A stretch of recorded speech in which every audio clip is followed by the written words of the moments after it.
샬롬, 이동춘 목사입니다.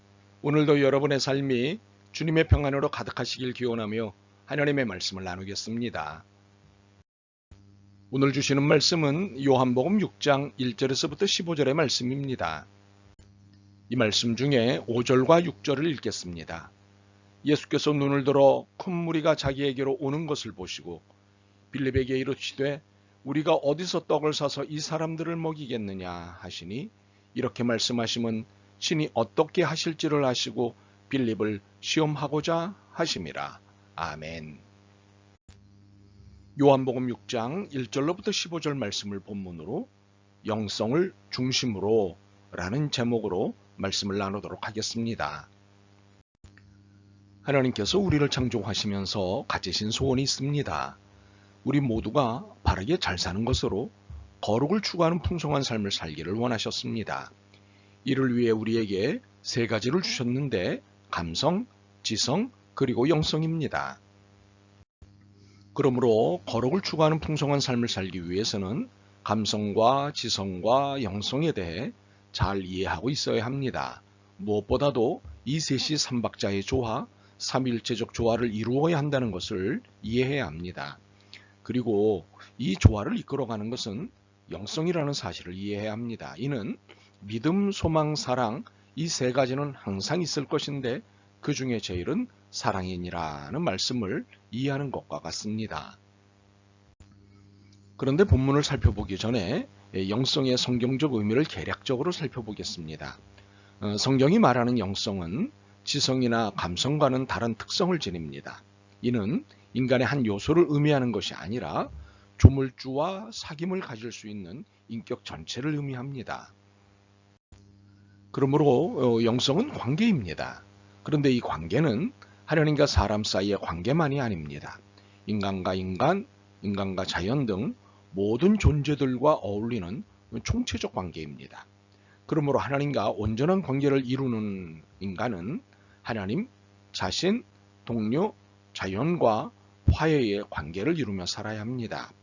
이로써 거룩을 추구하는 풍성한 삶에 다다를 수 있습니다.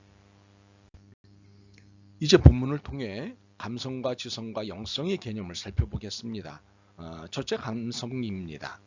2절에 보시면 예수님이 병든 자들을 고치시는 것을 보고 많은 사람들이 예수님을 따릅니다. 이때 그들의 표정과 태도는 놀랍고 신기하고 궁금합니다. 환자를 약물이나 수술이 아닌 말씀으로 고친다는 것이 너무도 놀라웠습니다. 8절과 9절을 보면 안드레가 물고기 2마리와 떡 5덩어리를 예수님께 내보이며 이것을 가지고 이 많은 사람을 어떻게 먹일 수 있겠느냐며 의아해합니다. 이때 안드레의 이러한 태도는 의심에 근거한 감정적 태도입니다. 바로 이러한 놀랍다, 신기하다, 궁금하다, 기쁘다, 슬프다, 당황하다, 가슴이 벅차다 등등의 태도는 감성의 태도입니다.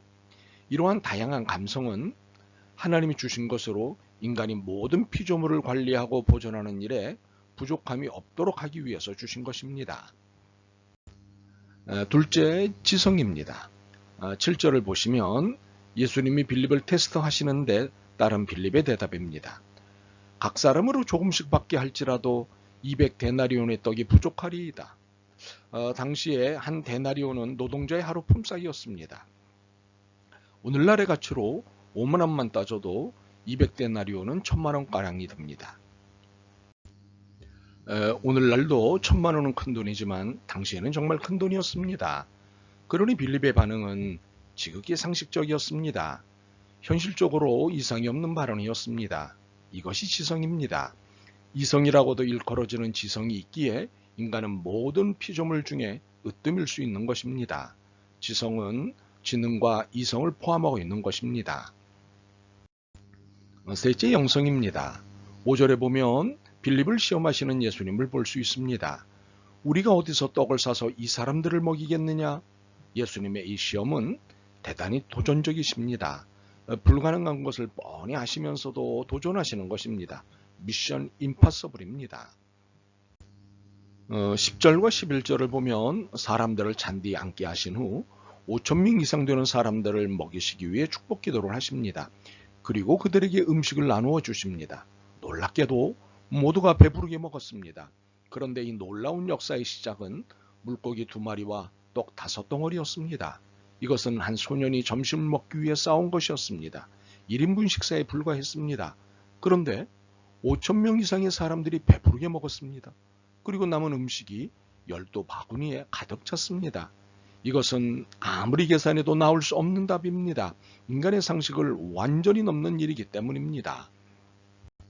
15절에 보면 예수님이 군중들을 떠나 혼자 산으로 돌아가셨습니다. 군중들이 자신을 억지로 붙들어 임금으로 삼으려 하기 때문이었습니다. 사람들은 예수님을 의지한 것입니다. 자신들의 현재 상황이 식민지의 상황인데 이 상황을 해결해 줄 수 있는 분으로 예수 그리스도를 지목한 것입니다. 이러한 초월의 능력을 가지신 분이면 자신들의 임금이 되시기에 충분하다고 믿었기 때문입니다. 그런데 예수님은 이 자리를 거절하셨습니다. 이러한 예수님의 태도가 영성입니다. 그러므로 영성이란 내 힘을 의지하는 태도에서 하나님의 전능하신 힘을 의지하는 삶의 태도로 옮겨가는 삶입니다. 그리고 세상적인 가치가 아닌 하나님 나라의 가치를 절대 원칙으로 삼아 사는 삶입니다. 이것은 세상의 권력에 의지하지 않고 모든 관계를 본래의 자리인 하나님의 질서, 하나님의 사랑과 정의로 되돌려 놓는 것을 의미합니다.